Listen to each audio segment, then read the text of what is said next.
দৃষ্টিকে জাগ্রত করতে পারবো সেই প্রত্যাশায় যাত্রা শুরু করেছে IDRCC, international disable rights commission and council. হয়তো খুব শীঘ্রই আমরা আমাদের কার্যক্রমটি আইডিআরসিসির যে ফেসবুক পেজ যেটা রয়েছে সেখান থেকে শুরু করব। হয়তো খুব দু একদিনের মধ্যে কিছু কার্যক্রম বাকি রয়েছে। তো বন্ধুরা, আমি একটা প্রতিষ্ঠান করতে গিয়ে যে সকল প্রবলেমগুলো প্রাথমিক পর্যায়ে ফেস করেছি সেগুলো আপনাদের সাথে আজকে শেয়ার করতে যাচ্ছি। First of all, when I created a website, and then when I wanted to open a bank account in the name of my institution, I noticed in the bank there is no system for fingerprinting account. হাতের টিপসই গ্রহণ করে আর কোনো account নাকি ব্যাংকওয়ালারা accept করে না। এটা বাংলাদেশ ব্যাংকের নতুন আইন। প্রশ্ন হচ্ছে, যারা দৃষ্টি প্রতিবন্ধী প্লাস যারা এখনো পর্যন্ত অক্ষরজ্ঞান সম্পন্ন নয় তাদের জন্য কি হবে? তাদের কি ব্যাংক অ্যাকাউন্ট থাকবে না?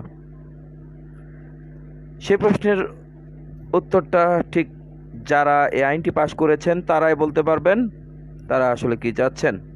যেখানে দেশের প্রতিটি নাগরিকের অর্থ সম্পদের নিরাপত্তার দায়িত্ব সরকার তথা রাষ্ট্রের হাতে ন্যস্ত, সেইখানে এমন একটি আইন যেখানে ফিঙ্গারপ্রিন্টের মাধ্যমে অ্যাকাউন্ট অ্যাকসেপ্টেবল নয়, কতটুকু গ্রহণযোগ্য তা ঠিক জানি না। আমি এই সমস্যার সমাধান করেছি। অ্যাকাউন্ট যদিও এখনও ওপেন করিনি, 2-4 দিনের মধ্যে আমি অ্যাকাউন্ট ওপেন করব। আমার ব্যাংক অ্যাকাউন্ট, আমার ইনস্টিটিউশনের নামে যে ব্যাংক অ্যাকাউন্ট সেটি। সেই সমস্যার সমাধান হচ্ছে কি, আপনারা নিশ্চয় যারা প্রিপেড কার্ডের সাথে, প্রিপেড অ্যাকাউন্টের সাথে, প্রিপেড মিটারের সাথে যারা পরিচিত তারা জানেন যে তাদের একটি প্রিপেড কার্ড রয়েছে, যে কার্ডটি প্লাস্টিকের তৈরি। সেই প্লাস্টিকের কার্ডটিকে আমি কেটে একটি ফ্রেম তৈরি করেছি, যেটার মধ্য দিয়ে ঠিক ছিদ্র রয়েছে। সেই ছিদ্রের মাধ্যমে কলম ঘুরিয়ে সিগনেচার ওকে। এখন ব্যাপার হচ্ছে, এখনও জানি না ঠিক এটা ব্যাংকওয়ালারা কি বলবে, অ্যাকসেপ্ট করবে কিনা। আমি বিলিভ করি এটা অ্যাকসেপ্ট করা উচিত। কেননা অনেকে বলতে পারে যে এটাও তো নকল করা সম্ভব। No, never. কারণ হচ্ছে কি, আমি যে পদ্ধতিতে এটা তৈরি করেছি, দ্বিতীয়বার এটা তৈরি করতে গেলে হুবহু হবে না। 4 থেকে 5টি কাটার পরে আমি একটি সফল হয়েছি, এবং এটার মাধ্যমে আমি যে কোনো রকমের আমার সাইনটি আমি করতে পারি। তো যে কোনো জায়গায় আমি এই সাইনটিকে ইউজ করতে পারবো। প্লাস্টিকের কার্ড যেহেতু, এটাকে একটু যত্ন সহকারে রাখতে হবে। বেটার হইতো যদি স্টিলের তৈরি করা সম্ভব হইতো। দুঃখের বিষয়, এখানে লেড মেশিন ওলা কোনো পাইনি, বা স্টিলে যারা কাজ করে তাদের কাছ থেকে সহযোগিতাটুকু পাইনি। ওরা কাজটুকু আমার করতে সক্ষম হয়নি। তো অদূর ভবিষ্যতে আমার একটি পরিকল্পনা রয়েছে যে এই সিগনেচার পেজটাকে যেন দৃষ্টি প্রতিবন্ধীদের কোনো একটা ডিভাইসের সাথে ইনক্লুড করা যায়, যেটার মধ্যে ঠিক কোনো একটা বাটন থাকবে। সেই বাটনটা প্রেস করলে সেটা বের হয়ে আসবে এবং সেটার মধ্যে দিয়ে কলম দিয়ে সে সিগনেচার করতে সক্ষম হবে। এটা অনেক অনেক দূরের পরিকল্পনা, অনেক পরের পরিকল্পনা, তবু শেয়ার করে রাখলাম। আইডিয়া থেকেই তো মানুষ অনেক কিছু তৈরি করে, বিশেষ করে সায়েন্টিস্ট যারা, তারা নিশ্চয় জানেন যে সায়েন্স এট ফার্স্ট কারণ খুঁজে, সেই কারণ থেকে তার সমাধান খুঁজে। ঠিক সায়েন্টিফিক ওয়েতে যদি অগ্রসর হওয়া যায় তাহলে আমাদের কে অবশ্যই অনেক কিছু করতে হবে, বিশেষ করে দৃষ্টি প্রতিবন্ধী যারা, তাদের জন্য। উন্নত বিশ্বগুলোতে রয়েছে ব্রেইল ডিসপ্লে। অথবা রিফ্রেশেবল ব্রেইল ডিসপ্লে। আমাদের দেশে সেটা একেবারে অপরিচিত। আমরা পরিচিত ব্রেইল বইয়ের সাথে। যে ব্রেইল বই ছাপানোর জন্য সরকার লক্ষ লক্ষ কোটি কোটি টাকা প্রতি বছর নষ্ট করছে বলবো। কেন নষ্ট করছে? কারণ প্রতি বছর যে বইগুলো তৈরি করা হয়, ব্রেইল বইগুলো ইয়া ওজনের হয়, ইয়া বড় হয়। সম্পূর্ণ বই একজন দৃষ্টি প্রতিবন্ধী যদি বেয়ার করতে চায়, এক জায়গা থেকে আরেক জায়গায় ক্যারি করতে চায়, তাহলে অবশ্যই তাকে একটা ভ্যান অথবা একটা ছোটখাটো পিকআপ ব্যবহার করতে হবে, সবগুলো বই যদি সে ক্যারি করতে চায়। অথচ একটা সিঙ্গেল ডিসপ্লে, ব্রেইল ডিসপ্লে যদি বাংলাদেশ তৈরি করতে পারতো, যেটা উন্নত দেশগুলোতে রয়েছে, তাহলে কি হইতো? তাকে ছোট্ট একটা ব্রেল ডিসপ্লে, সেটাকে ইউজ করে সে পৃথিবীর যে কোনো বই পড়তে পারতো। বর্তমান নেটের যুগ, তো যে কোনো বই সে, যে কোনো লেখা, যে কোনো ডকুমেন্ট টাইপের যে কোনো কিছু সে করতে সক্ষম সেটার মাধ্যমে। আপনি বলবেন যে আপনি কিভাবে জানলেন সেই পদ্ধতিটা? হ্যাঁ, আমার কাছে ব্রেল ডিসপ্লে রয়েছে বন্ধুরা। রিফ্রেশেবল ব্রেল ডিসপ্লে যেটা, সেটা আমার কাছে রয়েছে আমার এক বন্ধুর মহানুভবতায় এবং আমার প্রচেষ্টায়। সেই ব্রেল ডিসপ্লেটি আমি নিয়ে এসেছি অস্ট্রেলিয়া থেকে। সেই ব্রেল ডিসপ্লেটি আমাদের দেশে যদি তৈরি করা সম্ভব হয়, দৃষ্টি প্রতিবন্ধীদের জন্য অনেক অনেক উপকার হবে। সেই ব্রেল ডিসপ্লেটি তৈরি করার জন্য কে কাজ করবে জানি না, অর্থ কোথা থেকে আসবে তাও জানি না। তবে আমি বিশ্বাস করি কোনো একদিন আইডিআরসিসি এর কাজ করবে।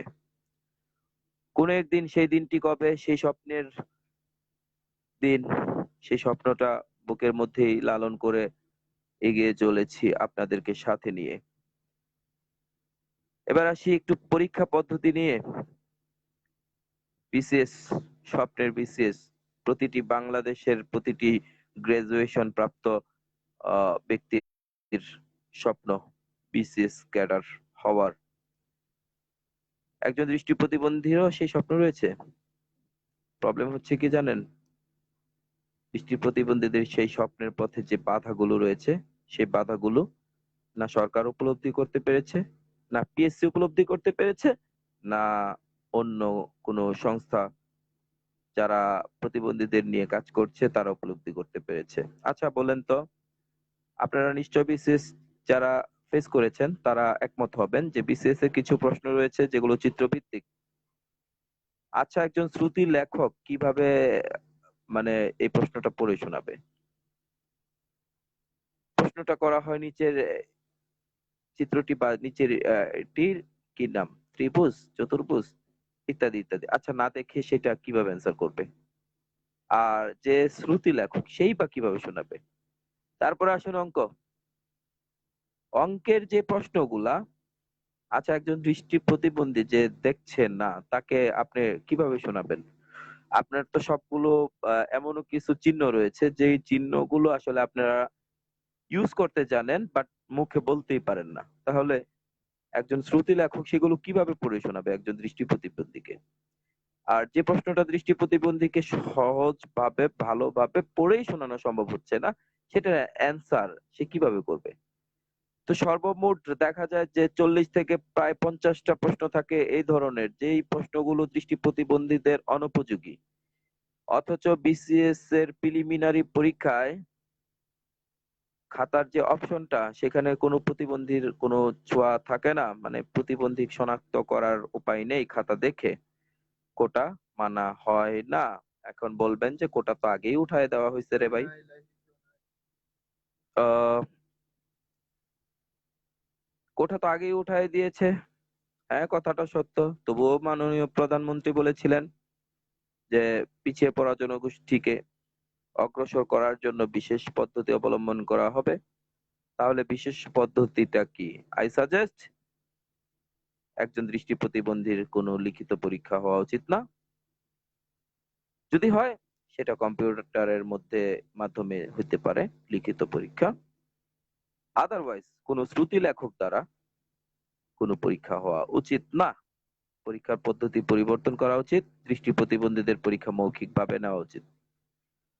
কারণ যারা তারা তো মুখেই পরীক্ষা দিচ্ছে, তো শ্রুতি লেখক দিয়ে পরীক্ষা নেওয়ার অর্থটা কি? তাদেরকে বাদ দেওয়ার জন্য?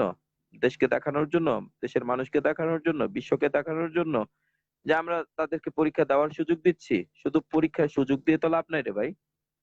যদি আপনার সিস্টেমে ত্রুটি থাকে, সেই পরীক্ষা দেওয়া আর না দেওয়া অর্থহীন, একেবারে সমান। দেওয়া আর না দেওয়া একেবারেই সমান। তো আমি চেষ্টা করছি ব্যারিস্টার সুমনের মাধ্যমে আহ একটি রিট করানোর জন্য, যাতে করে বিসিএস পরীক্ষার পদ্ধতি পরিবর্তন ঘটে, অন্তত প্রতিবন্ধীদের জন্য। কারণ তা না হলে আমি আমি আরেকটি বিসিএস পরীক্ষার সুযোগ পাবো। যদি পরীক্ষা পদ্ধতি পরিবর্তন করার সুযোগ পাই, সম্ভব হয় আমার আন্দোলনের মাধ্যমে, আমার প্রচেষ্টার মাধ্যমে, তাহলে আমি সেই পরীক্ষায় অংশগ্রহণ করব। আদারওয়াইজ আমি সেই পরীক্ষায়ও অংশগ্রহণ করব না। কারণ যে পরীক্ষায় অংশগ্রহণের মধ্য দিয়ে পাশ করাই সম্ভব না, কারণ 40 থেকে 50টি প্রশ্ন আমাকে বাদ দিয়ে দিতে হয়। তাহলে আমি ভাই 200টা পরীক্ষা প্রশ্নের মধ্যে 150টা প্রশ্ন তো আমার পক্ষে, 150টায় অ্যান্সার করা সম্ভব না। তাহলে আমি পরীক্ষা দেওয়ার অর্থটা কি? আমার পরীক্ষা নেওয়ার অর্থটা কি? আপনি আমি ঠিক জানি না সরকারের কেউ আমার এই কথাগুলো শুনছেন কিনা। সরকারের উচ্চ পর্যায়ের কর্মকর্তা কর্মচারী যারা আছেন, তারা বিষয়টা আশা করি সরকারের নজরে সঠিকভাবে আনয়ন করবেন। যদি শুনে থাকেন, আগে হোক পরে হোক, যদি আমার এই কথাগুলো শুনে থাকেন, তাহলে অবশ্যই বিষয়গুলো সরকারের নজরে আনার চেষ্টা করবেন। তা না হলে আসলে আমাদের যে প্রতিবন্ধীদের যে সংকটটা, এটা মারাত্মক আকার ধারণ করবে। ওকে বন্ধুরা, আজকের মতো আমি আপনাদের কাছ থেকে বিদায় নিব। আবার কথা হবে আগামীকাল। দেখা হবে আগামীকাল। ভালো থাকবেন সবাই। সবার সুস্বাস্থ্য কামনা করছি। করোনায় আপনারা আতঙ্কিত না হয়ে জাস্ট নিজের সেফটি নিজে রক্ষা করে চলুন। আল্লাহর রহমতে আপনাদের কিছুই হবে না। অন্যের হক নষ্ট করা থেকে বিরত থাকবেন। তাহলে দেখবেন যে আপনার কিছুই হচ্ছে না, কোনো রোগী আপনাকে আক্রান্ত করবে না, ইনশাল্লাহ। ভালো থাকবেন। আল্লাহ হাফেজ।